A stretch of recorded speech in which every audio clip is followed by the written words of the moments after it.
All of us have hobbies that we love, but one man in the East truly pours himself into his work outside of work. We feature a one-man antique car restoration show in this week's People and Places with Pierce.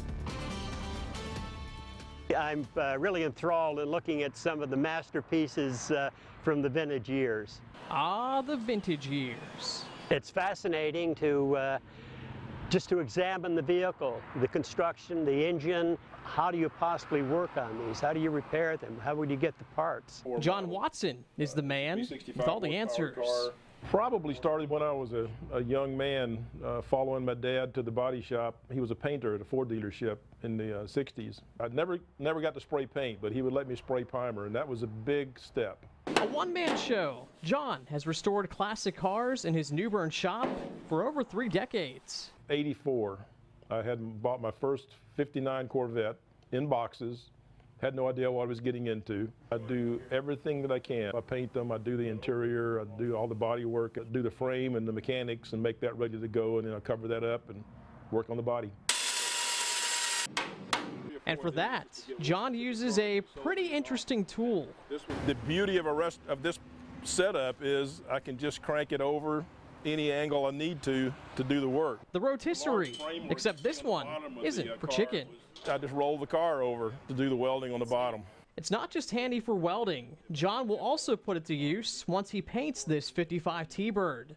From start to finish, it's a process that probably takes about 1.5 years to do single-handed the way I do it. I just enjoy the process of taking one in pieces and making it a show car. The beauty of the vehicle and getting it back into its original condition so you could fully enjoy it and share that experience with other car lovers. Whether it's the 59 Metropolitan or the 64 Corvette,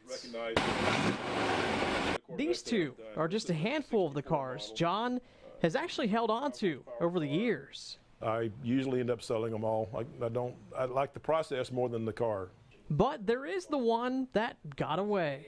The only one I wish I'd ever kept was a 69 E-Type Jaguar Roadster with wire wheels, red leather interior, and factory air conditioning. It came through this hand and went out this hand to buy a boat that I was looking at.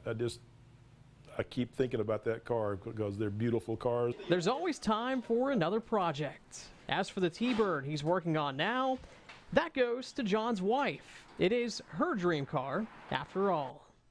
In New Bern, Craven County, Pierce Legion, not on your side. The NAST Metropolitan will be displayed in the Antique Car Club of America's annual Spring Car Show in New Bern this Saturday. And Pierce is always looking for unique people and places to visit here in the East. If you have an idea, send him an email or connect with him on social media.